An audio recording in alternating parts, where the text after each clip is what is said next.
Ninja just became MENA's fastest unicorn in only 3 years. And PetroApp raised $50 million to digitize fuel fleet across 4 countries. We break down the shift from startups into infrastructure empires and what that means for founders and VCs alike.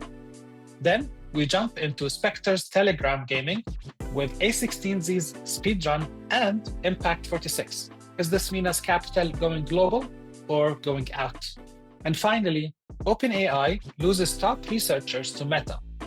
What does or would a talent war look like in MENA? And how do small startups survive when sovereign-led companies are hiring full AI teams overnight?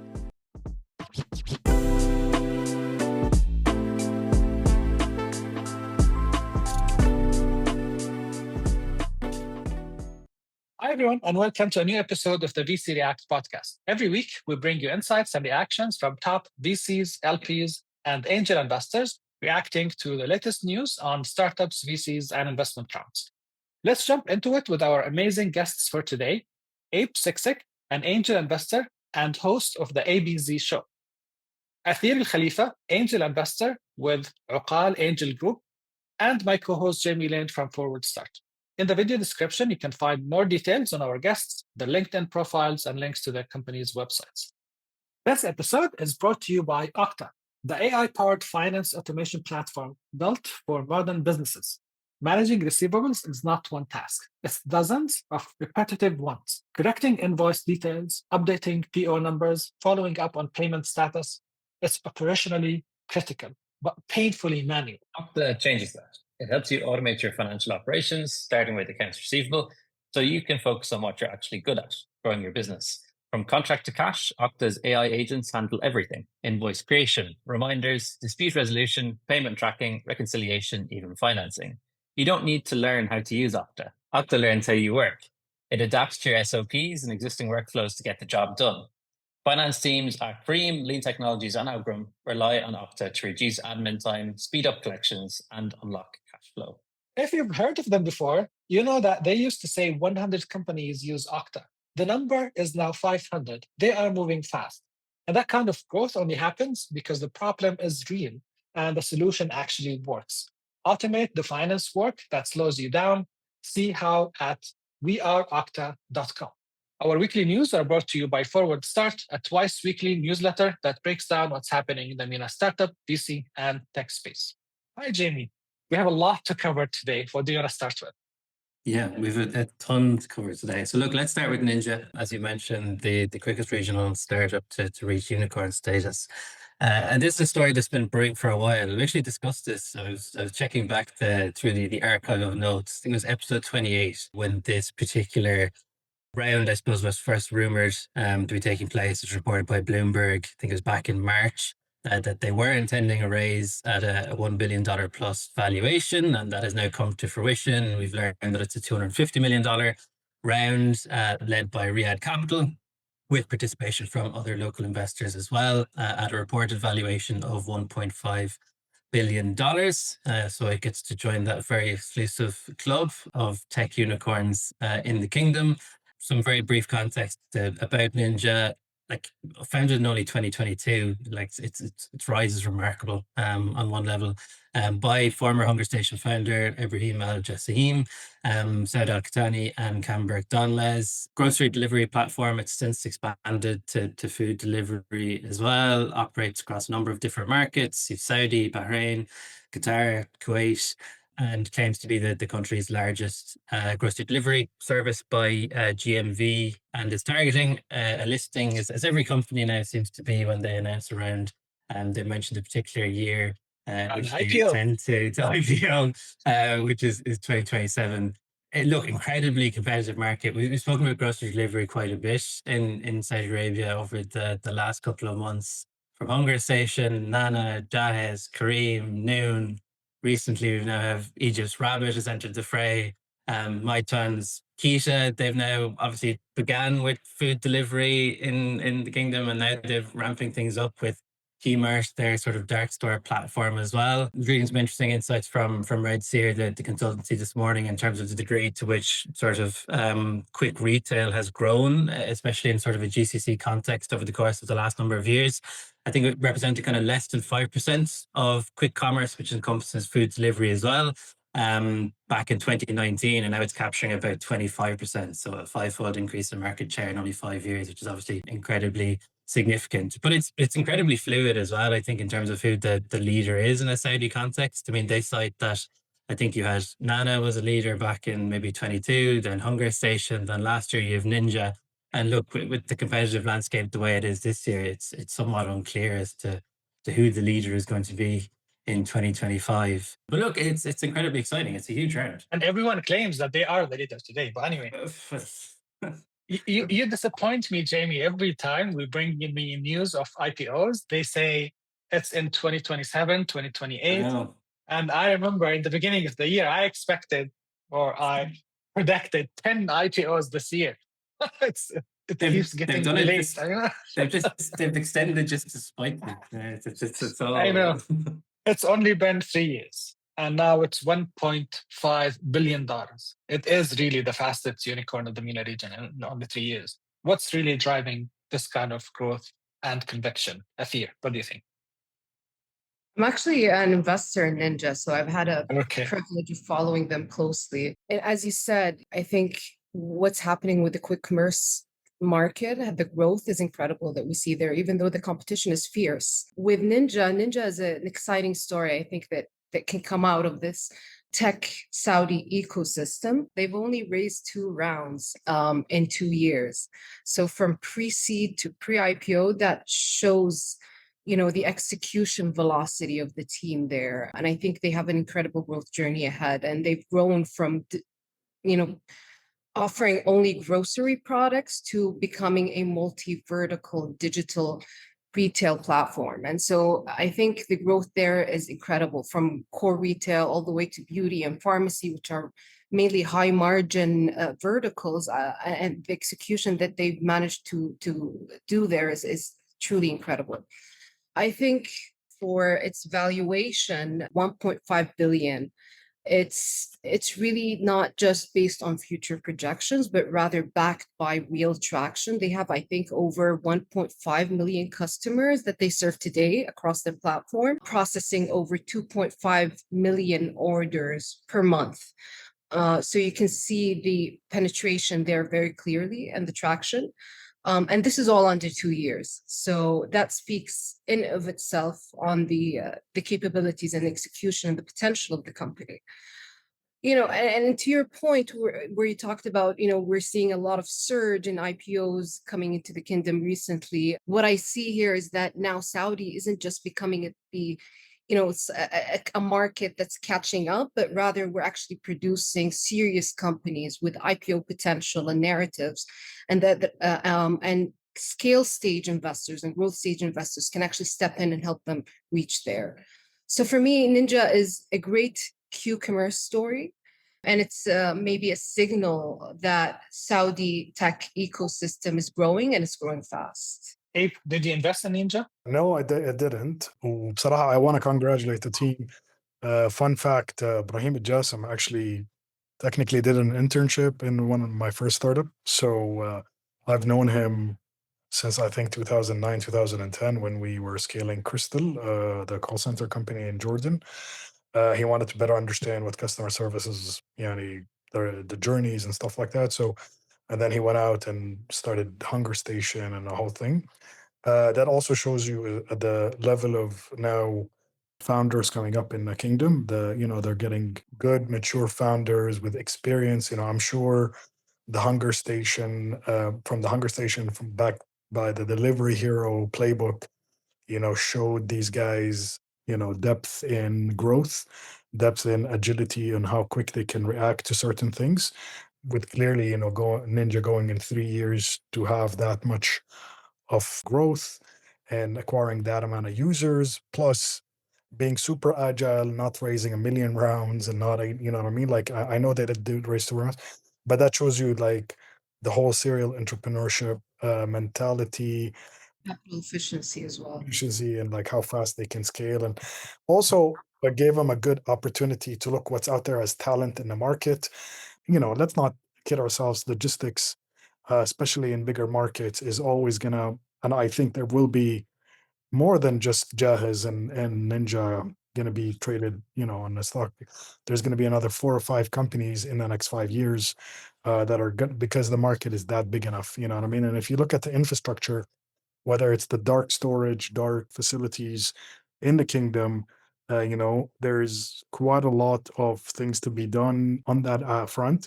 And keep in mind, like, I don't know exactly, maybe Atheer, you can add to this, but I know people are barely serving tier 1 cities in Saudi, like the Riyadh, the Jeddah, but tier 2, they're beginning to enter. But what happens to the tier 3? Because I know there's a tier 3 aspect. And back in the day when I did a bit of consulting for SPL, Saudi Post and Logistics, like tier 3 is like almost a third of the nations in population. It is very spread and it's very big, but it's completely but this was like maybe 18 months ago. I don't know if that changed the landscape, but it completely served. So this is where I see logistical challenges for these companies to scale into these markets. And I think also there will be a birth of something called the middle mile, where how do we move commerce between tier 1 and tier 2 and tier 2 to tier 3 cities? I don't think anybody majorly is playing in that space as well. And I know big companies like Noon. I heard Jahez was doing something about that as well. I know Saudi Post was trying to jump on that as well. But that's something that's going to become bigger because in order for these guys to grow, we need bigger infrastructure to be accomplished on both the middle mile and the first mile aspect, because these guys are just really doubling down on the last mile aspect. My last also point to that, I've been hearing about Ninja specifically and Jahez because, currently, we're sitting in the UAE or we're sitting in Jordan or like whatever. We don't hear much about the logistic day to day in Saudi after the conversation. So global investors are always skeptical about, okay, can they scale out of the country? And my argument was always, why do they need to scale out of the country? There's still tons of growth to be needed.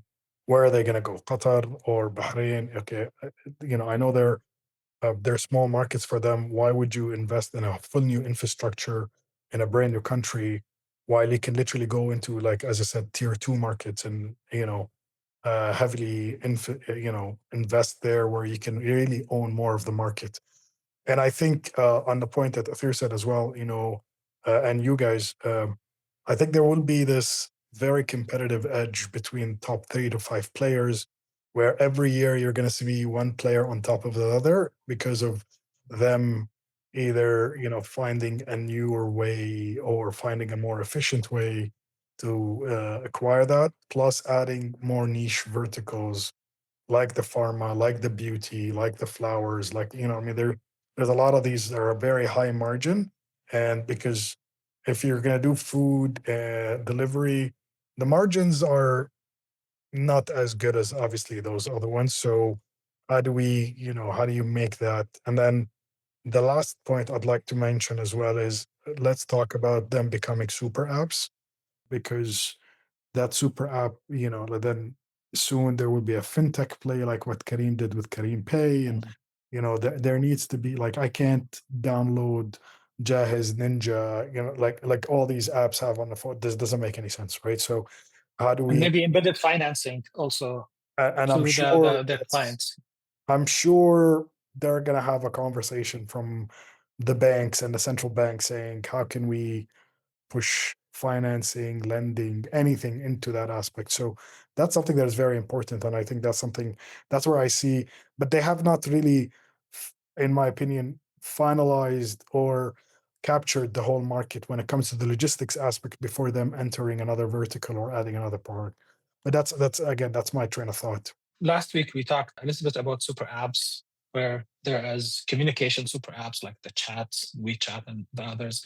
And then there's payment super apps. And then maybe now we have logistics super apps. But let me play the devil's advocate here. What makes quick commerce attractive again? I mean, haven't we seen the brutal corrections globally with Getir and Gorillas and others, despite raising billions and high valuations like 12 billion and 3 billion for 12 billion for Getir and 3 billion for Gorillas. And also DoorDash, Delivery Hero, Just Eat, and Deliveroo have collectively, according to a study, have collectively lost over $20 billion since going public. All those have suffered from funding shortages, big layoffs, and large financial losses driven by high costs and intense competitions. And the margins that you talked about, Abe. Should we be more cautious with all that? Or Saudi is different, or MENA is different? I don't think MENA or Saudi is different. Getir, actually, believe it or not, we invested in a fund that invested in a Getir. I think Getir was way overpriced, in my honest opinion, before because I think it was a very sexy business when it first came up. I think this kind of business cannot cross borders easily, and I say that it's like the struggles of even legit, like how long did Uber take to get to the profitability, right? Because there was a lot of I'm not going to say red tape, but like a lot of things that they have to localize. And I think that's why I said, for ninjas, for the Jahiz in them, let them stay in their countries, let them grow, let them cement their presence there. They're still growing. And I think Getir wanted to be the global name. So is Deliveroo. And I think Deliveroo have even changed their model after that. They're more now on a franchise kind of model, or trying to pursue that. So the quick commerce, honestly, even like I'm usually an early adopter and everything. I would say I'm not gonna call myself a late adopter, but I was like a normal follower, because I believed in delivery of groceries, but the fast commerce honestly didn't really make any sense to me. And because I've been in operations all of my life, the cost of under 15 minutes and under 20, those are tremendous costs. And how do you prove value? And clearly now people are like I was actually having this conversation with somebody in my family, saying they wanted something delivered quickly, and the item was like 10 reals, but she paid 15 dirhams for quick commerce, like to get 50.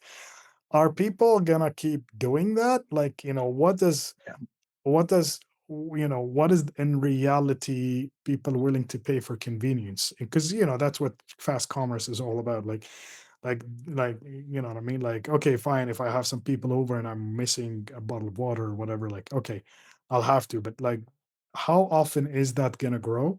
And that's something that people, I think companies like Jahiz and Ninja will have to stay top mind.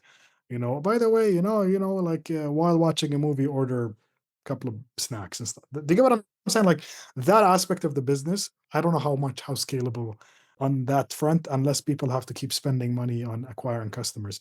But that also is a two-edged sword, because then acquisition cost goes through the roof. I want to go back to my original point, where I think they just need to address local markets. And then these global players who wanted to own the name globally will always struggle, because it is really training / changing people's mentalities on fast commerce, because of really pushing that convenience aspect onto people's mentality. I agree with the points that Abe mentioned, especially on focusing on the local markets rather than going to, stretching their capabilities across markets that they may not be stronger in. Saudi Arabia is already a very large market. And so focusing their attention on growing in that market would benefit them a lot. And when you look at all these quick commerce apps, a trend tends to come out. You see most of the ones that succeed are local players. It's very, very difficult for international players to come and succeed. Kita is doing well, but still Jahiz and Hunger Station still dominate that market. And it's very difficult for a foreign player to come and compete with the local players, I think. So that's from what I've seen. And in terms of the app, I'm actually an early adopter myself of quick commerce. As someone who works, a mother, it's really difficult for me to go and get, supermarket groceries and all these stuff. And so I've started using Ninja. And I remember when they first came out 2 years ago, one of the smart things they did is you got your delivery in under 15 minutes. And I thought that was super ninja. I actually adored that. I was like, okay, that's great. And it's so convenient for me. But then, as they grew and captured market share, they normalized those delivery times with the market. But they're still, for me, very fast. I still use them for any grocery needs before even I became an investor.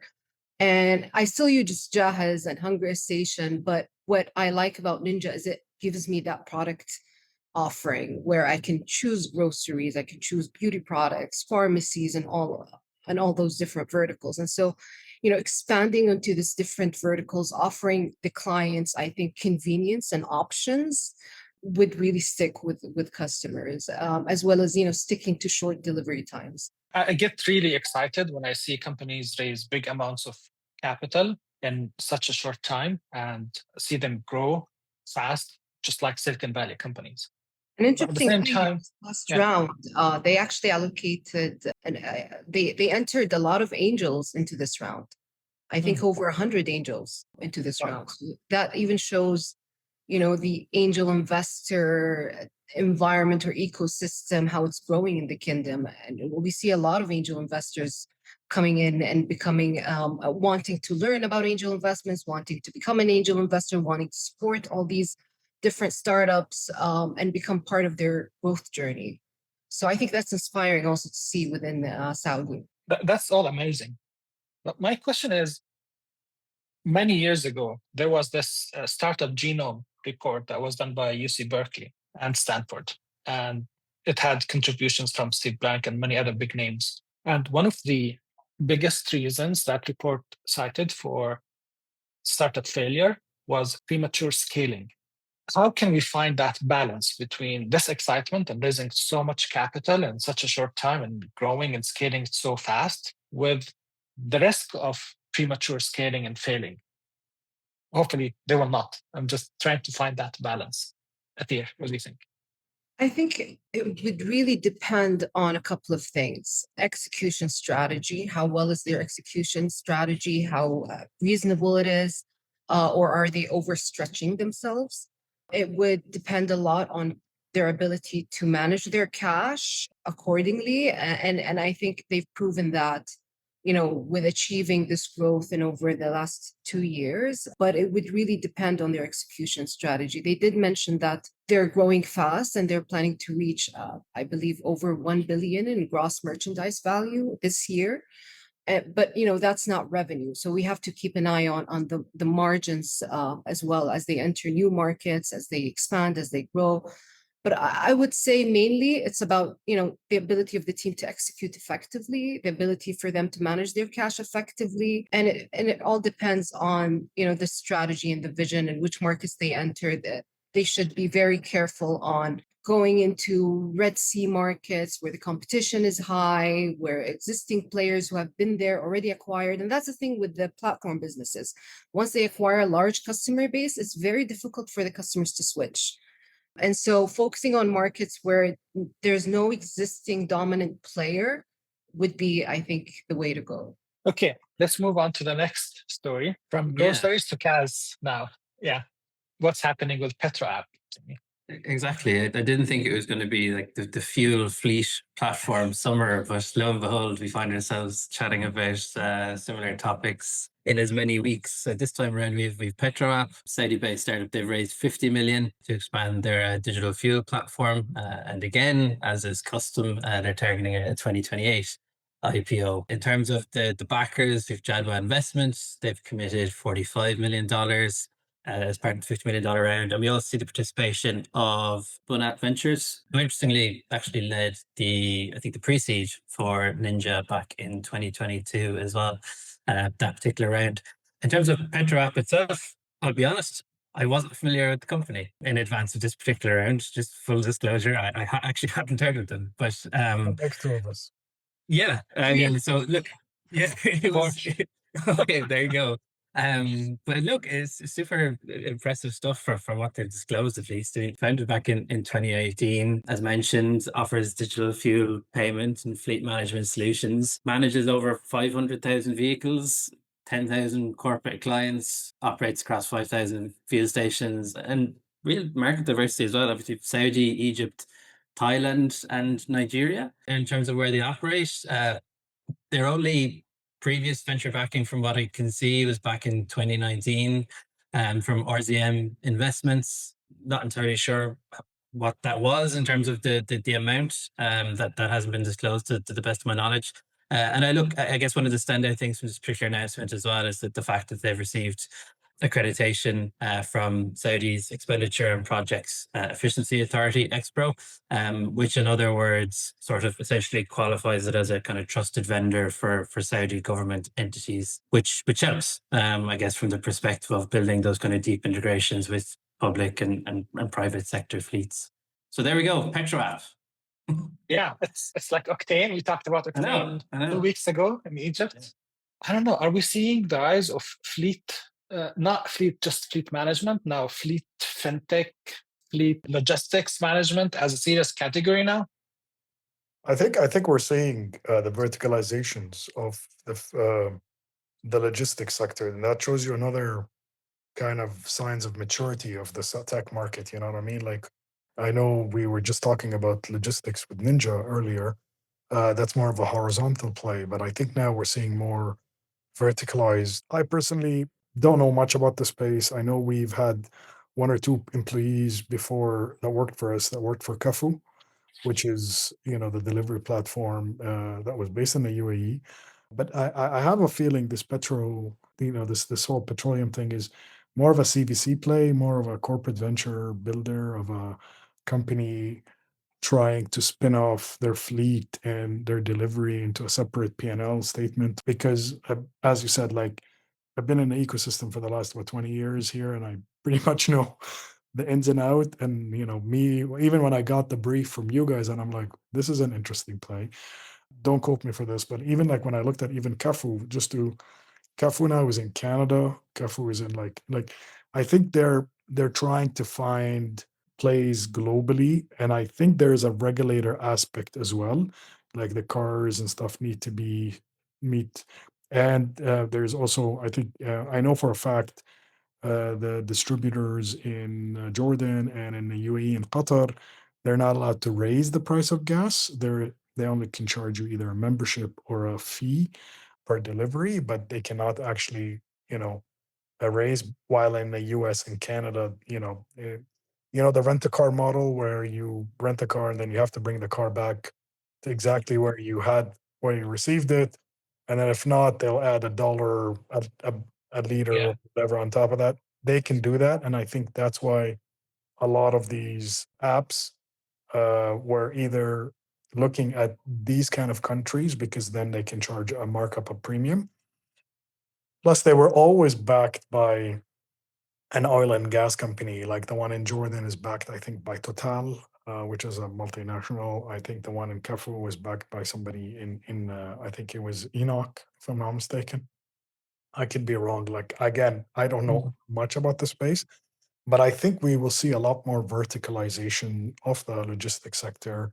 And I know, fun fact, I know Saudi Post and Logistics and Emirates Airlines has been doubling down on the logistics aspects of medical, cold storage, cold logistics and stuff like that.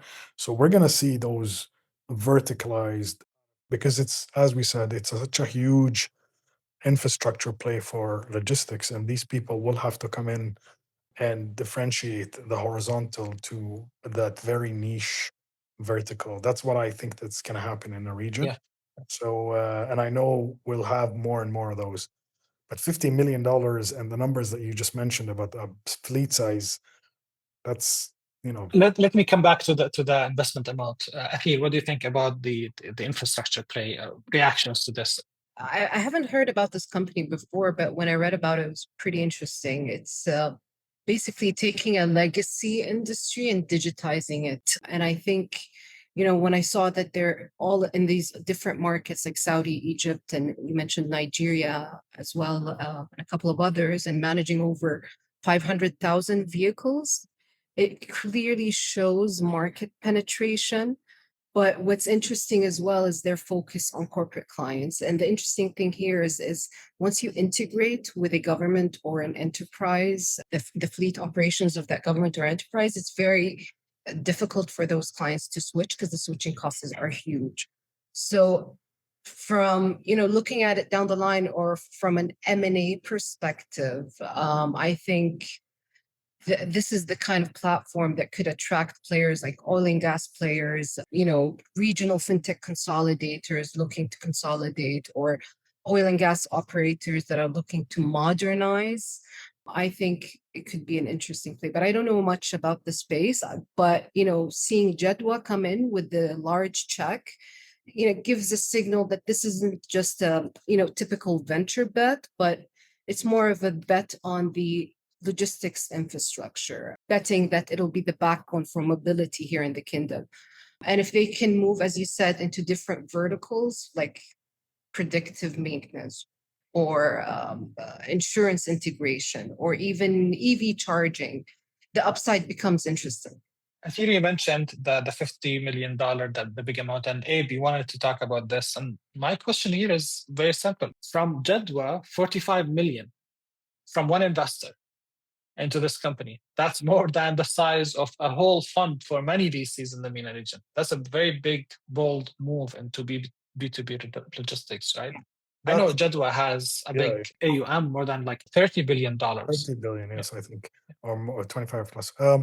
I think that's why I think it's more of a CVC play, honestly. I think I did hear of another rumor of something similar like this, but on waste management, again, which shows you how the logistics is maturing.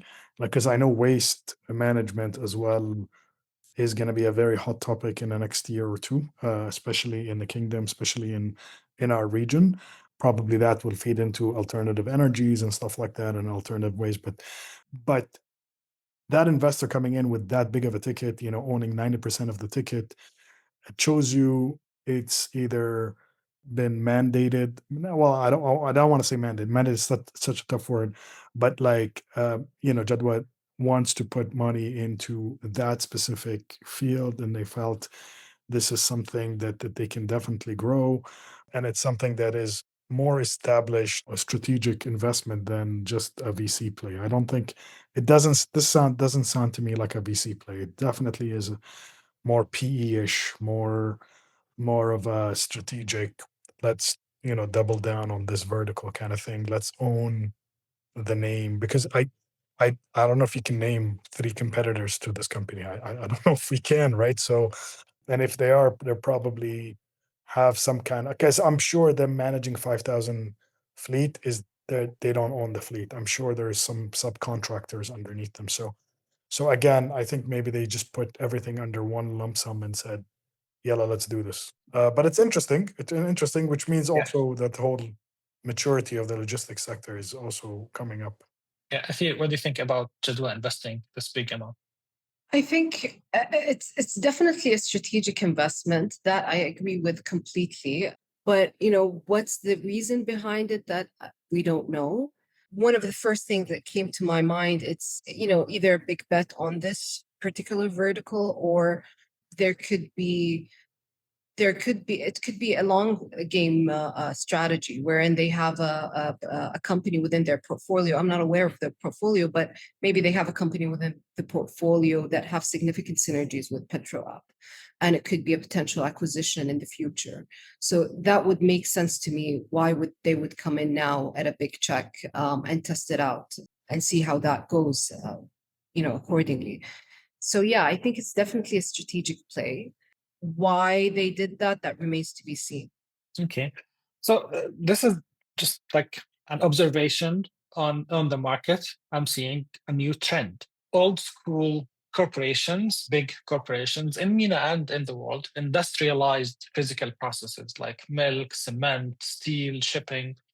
Their superpower was scale and building more factories, right? Then came startups. At first, they digitized old workflows, like paper orders to apps, cash, digital wallets, etc. Now, companies like Ninja and PetroApp are no longer tech startups. They're becoming the next generation of big corporations, but with software native DNA. It used to be who can build more factories. Now it's who can coordinate more, or coordinate fleets or payments or services across fragmented markets with tech precision. Do you think we will start seeing founders think of themselves not as app builders, but more like infrastructure empire builders, especially with this new digitization movement that we're seeing in big corporations now? Any Maybe thoughts, Atheer? infrastructure enablers, I would say. Infrastructure enablers. I mean, if you look at legacy industries, let's take food and beverage, for example. They rely on scale, right? So they build out factories. Each factory takes around 2 years to build. So every 2 years, there's this step up growth in their capacities. But it takes an incredible amount of investment and capital to build that growth. So it's not an easy thing, especially for startups. Typically for investors who want to invest in these startups would not go in with large check sizes. And when I say large, I'm talking about, billion size check sizes, $1 billion, 200 million. It's very difficult unless the startup can prove traction, can prove the product actually has the potential to grow and capture the market opportunity. And so I still think it would be challenging for those startups to consider themselves the same as those traditional companies. And I think they shouldn't, they're a new type of wave. They're enablers of the infrastructure. They shouldn't focus on competing with those large infrastructure players, but rather how do they benefit from the existing infrastructure and monetize that accordingly. Do you think those tech startups are becoming the next Honestly, generation corporations? Honestly, the Ninja definitely would be considered as a startup scale up. I don't know if this one was ever a startup. I'm going to be honest with you. That's why I said it was a CVC. I think it was just a company that was spun off of some group or some kind of more larger corporation to diversify some P&L. And they said, let's fundraise for this on a separate reason. Because, even when I did the LinkedIn search, I didn't see any startup talent on there. It didn't have the DNA of a startup. Again, all power to them, and I wish them the best. But we're seeing, as Atheer said, we're seeing also, and you, Ahmad, old money now thinking this. And keep in mind, we're lumping in tech enabled with tech together.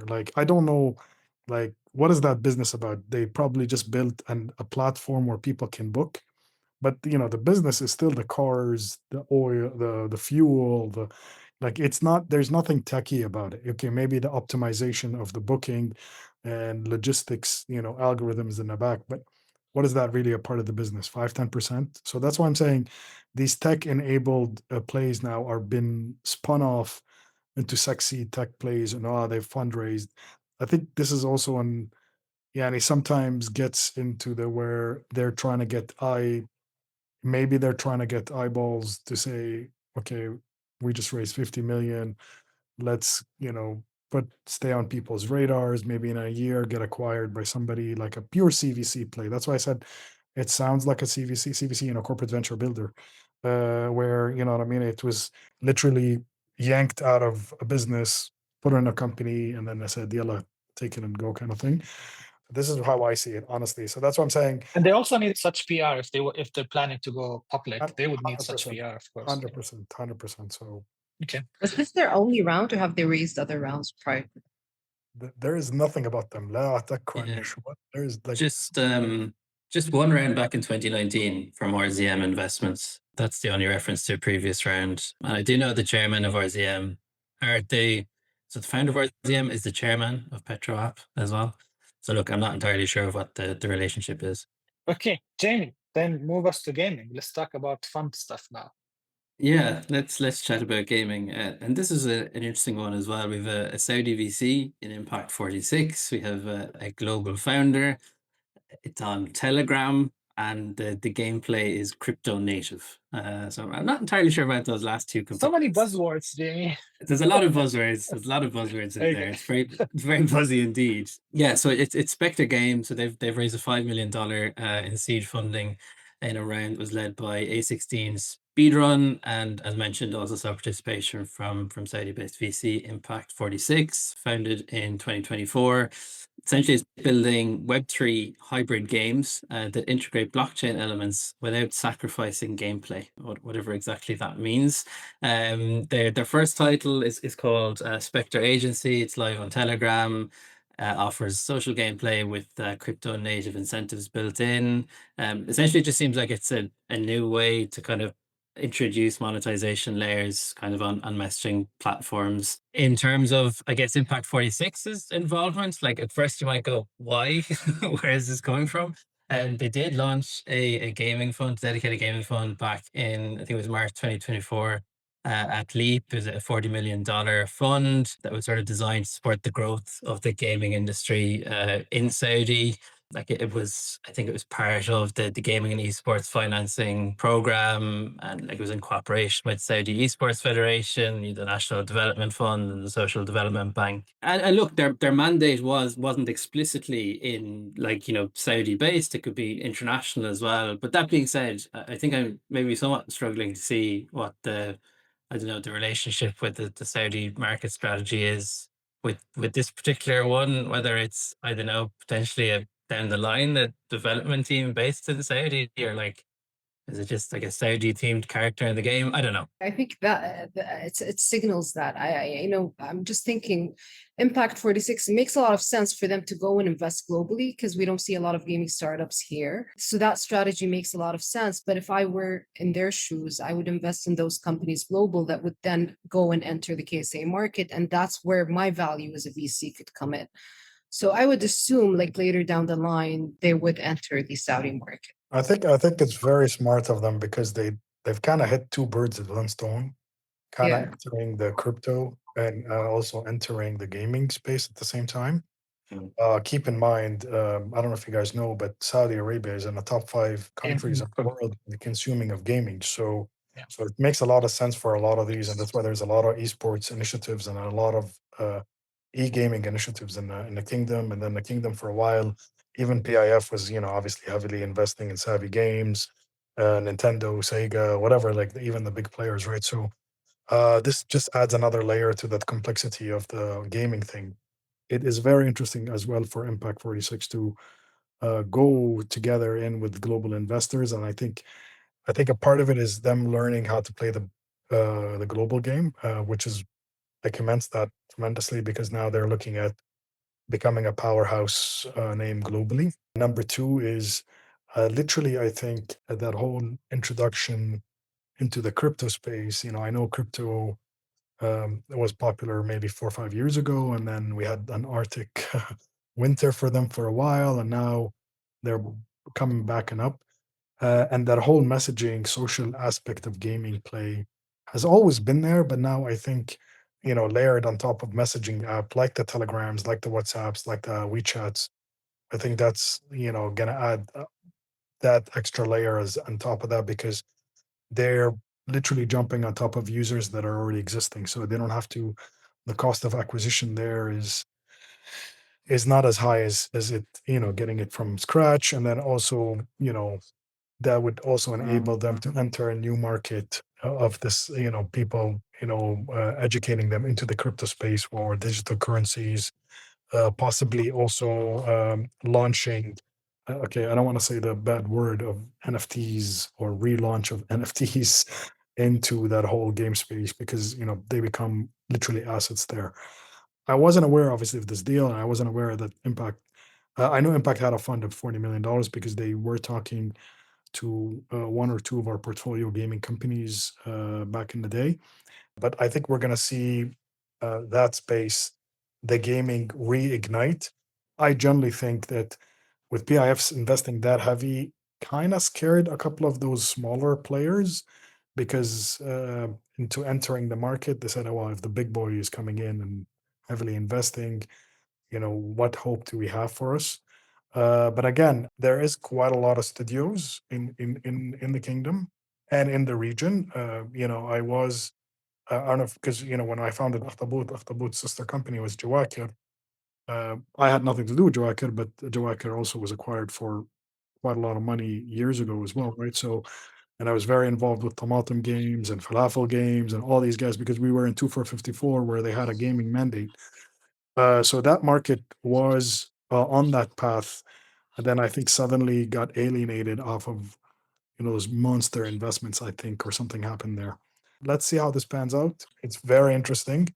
I'm very interested to see what Telegram is up to because that I believe Telegram is a very innovative company because even the things that this small agile team of 30 he keeps talking about, how they produce all these. I have no idea how they grow that fast. But so and again, like that shows you proper focus and proper high rate Execution. execution scalability as well. Yeah. But Atheer, on that point that Abe mentioned, and if you go to Spectre's website, the first thing you see is the future of gaming is on super apps. That's the first message they have on their website. Do you think super apps are the new app stores or messaging platforms are the new distribution channels? So gaming is not one of my focus areas, so I don't know much about the space, but I would imagine, when reading about this company, I saw that one of the smartest things that they did is actually go into offer their game through Telegram, and that gives them immediate access to a customer base. It lowers their acquisition costs and so on and so forth, and so I think that's a smart play. But I think what would really make or break this is if they can make this into a whole platform or ecosystem where they can have a larger customer base with high retention rates, and I would imagine also, are the tokenomics that they're building, they're actually sustainable. Then if all of these things happen, I see definitely potential for maybe even downstream M&As, like platforms like Telegram could want to modernize and increase engagement on their platforms, and they could acquire them as a result. So I think it's an interesting, very, very interesting space. And to your point, Abe, where you mentioned, a lot of investors have backed away from that space because PIF is coming in. I think that's a mistake. If PIF is coming into a market that's, very nascent here in Saudi, it could signal a potential of growth in this market. I mean, for me, when I see a player like PIF coming in with, into a specific industry, they usually come into it to give life into this sector, grow it, bringing companies. I didn't mean that. I meant, they kept investing in foreign companies and not locally. So that kind of encouraged. I'm sorry. I should have illustrated that because we did see, like, I think in 2023, a wave of a lot of even startup programs in that space, and then suddenly the hype kind of disappeared, and then there was more, there was real businesses making, hence the Jahiz and ninjas and Yeah. the In that sense, I completely agree. I think it was a strategic shift from PIF to lower their investments globally and put in more of their investments into the kingdom. And I think it makes a lot of sense because we saw a lot of foreign companies coming into the kingdom, giving promises, oh, we'll enter the KSA market, taking money from big investors here, but they never enter. We never see them coming into the KSA market, actually. So I think it's a strategic play from those large investors, shifting their focus from global markets into local markets, but not actually, eliminating the global aspect from their portfolio, but rather making it a criteria that if I were to invest globally, then you have to come into the kingdom and have operations and access into that market as well.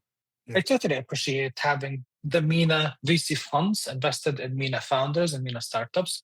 But I also, at the same time, I always say that if all MENA VCs invest in the same companies, the same industries, and the same region, they will all have the same returns. If you want outsized returns or differentiated returns, you can't keep fishing the same pond as everyone else.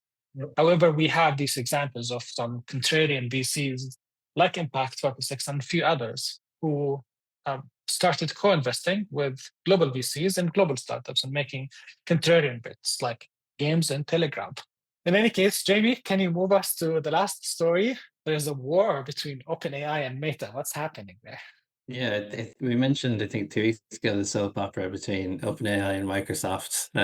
Things move quickly. And I think in that particular episode, we actually name-checked Sam Altman's allusion to Meta trying to poach some of their best AI research talent, but that the best employees were remaining steadfast and weren't jumping ship, despite the massive incentive packages being dangled in their face.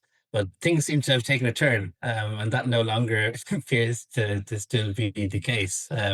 Like the football transfer window is open, and the AI talent window also appears to be open. And look, I think some of the coverage of this has been incredibly funny as well, on one level. But that being said, if I have to see one more post comparing one of OpenAI's researchers to Cristiano Ronaldo, I'm going to lose my mind. Like, I've seen it once. I do not need to see 15 different people rehash it. Okay. But look, it's super interesting. Like, Sam Altman alleges that, look, none of the best talent are leaving, but in terms of the researchers that have departed, I mean, this particular quartet that the Wired were reporting on seemed very, very sort of intimately responsible for GPT 4.0, GPT 4.1, O3, and O4 Mini. So that no longer seems to sort of hold water as far as that claim is concerned. As you mentioned, the incentive packages are massive, like they're $100 million plus. I did find it incredibly ironic. But that's, by the way, I researched that because I was like, does it really make sense? $100 million a year? That was my assumption, but it's not really, because the average package for C-level executives at Meta is like $20 to $25 million a year. That includes both shares and salary. It's not all cash. So when they talk about $100 million package, that could be over 4 years, not just 1 year.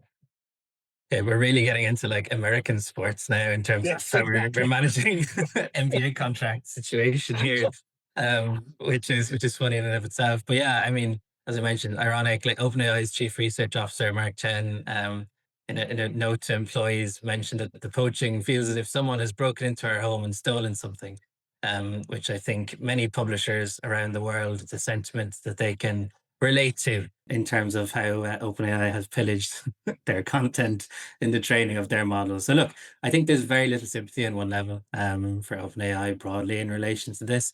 It's super interesting to see how it plays out and whether or not this sort of talent poaching is actually good for the pace of innovation, or if it just leads to talent silos and you get more sort of black box research and, I don't know, institutional brain drain. But it's entertaining. At the very least. Jamie, did they mention in the news anything about IP theft or knowledge theft? No, nothing that I can see. What happens to the research that those people worked on inside OpenAI, and now they're moving to another company? Yeah. Do they own the IP? The company owns the IP? Is it?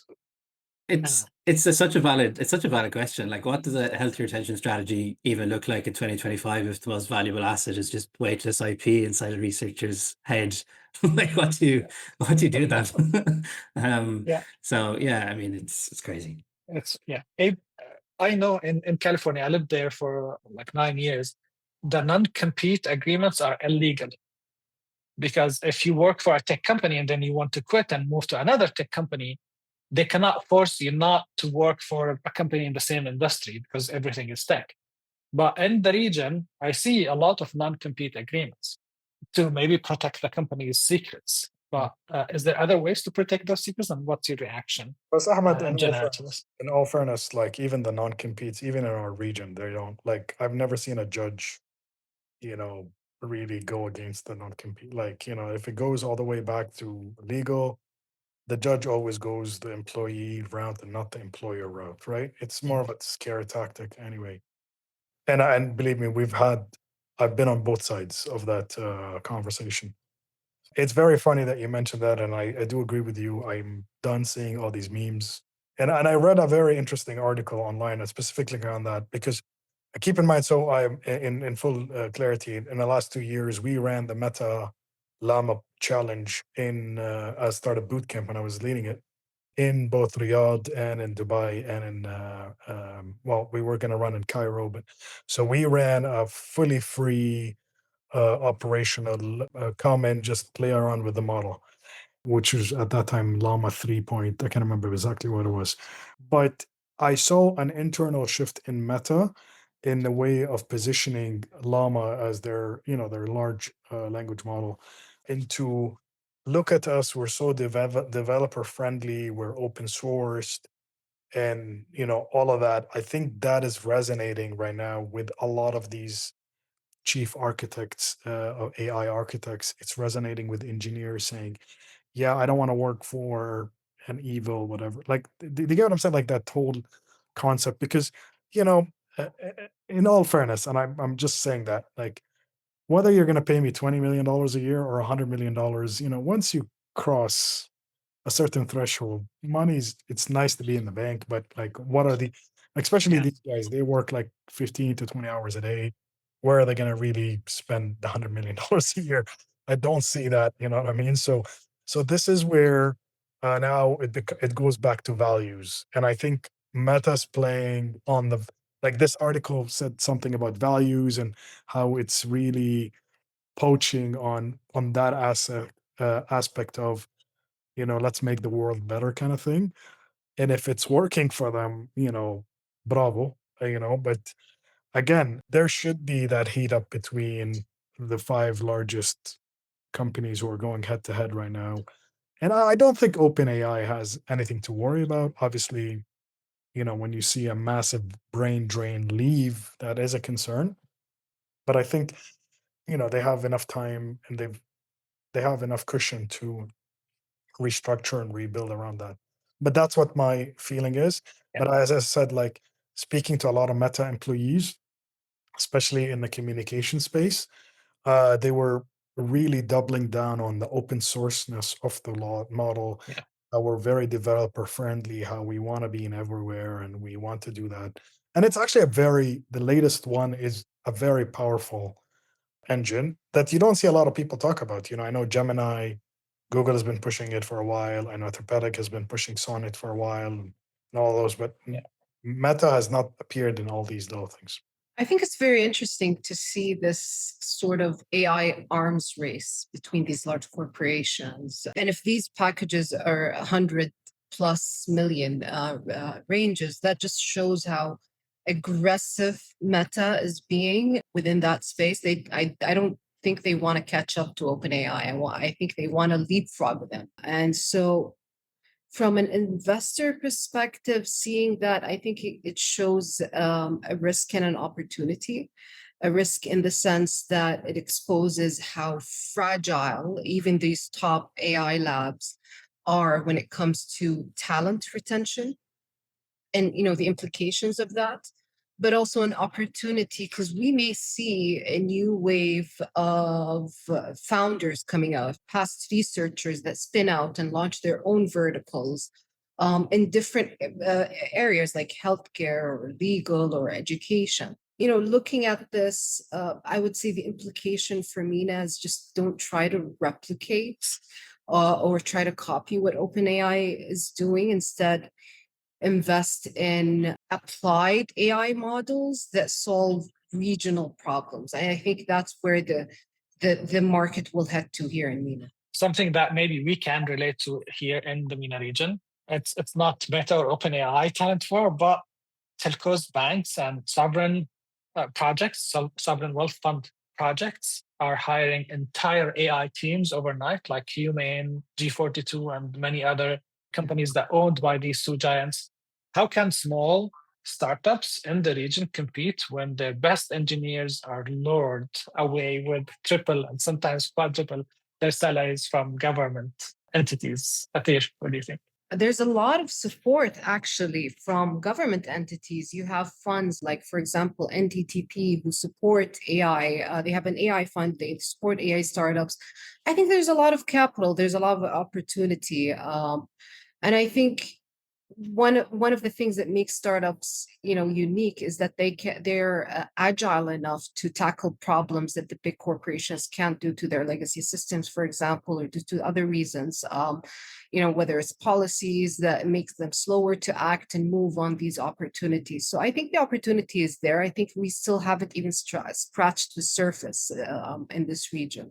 And I think we'll see a wave coming within the next 5 to 10 years of Saudi AI startups that are actually, can and compete on a global scale. But let's see what happens. And Atheer, do you think Saudi startups will start hiring talent from outside the region? Definitely. I think it would depend on how their ability to attract talent. But we see a lot of interest from foreign founders or engineers wanting to come into Saudi and build something because they see the opportunity here in the market. And I think, and they see that there's a flow of capital, even when other markets dried up a little bit. There's still liquidity here, and that's why we see a lot of attraction from foreigners, whether foreign investors or foreign operators, wanting to access the Saudi market. Abe, what do you think? And by the way, Abe, I talked with a VC that was complaining that Sanabel and PIF are taking their own employees in the VC firms, not just employees and startups. So okay, listen, from a guy who's been on the ground for 20 years in that space, and when we see it is very damaging when, I'm gonna tell you honestly, it is very damaging when big funds come in. It's a two-edged sword. So it is faster on acquisition because then you're building a use case, they're buying a use case, or they're buying a localized user case.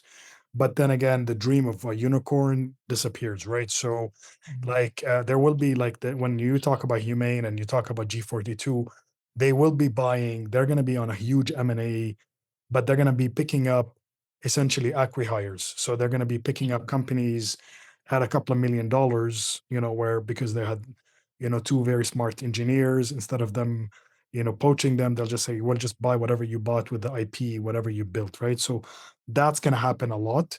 I don't know how often, but which means there's going to be maybe 15 to 20 use cases. That means each one of these companies in the next 2 years will buy 10 to 15 companies. What does that mean? It means it honestly sucks for the startup community, because there's going to be hundreds of AI startups that will raise a bit of money and then go nowhere, or never raise any money, because I generally think on a major level, not talking about the localized level, the AI race is kind of done. When you have the Microsofts and the Metas and whatever already heavily investing, like what startup can afford $100 million executive? Come on, let's be honest. So that's on that front, but it will create a lot of, as Atheer said, like a lot of used local cases where people will, instead of me spending 10 engineers a year, I'll just say, how much would that cost? Let me just buy this company for $2 million, $3 million, pick up this user case and boom. And then that's what's going to happen.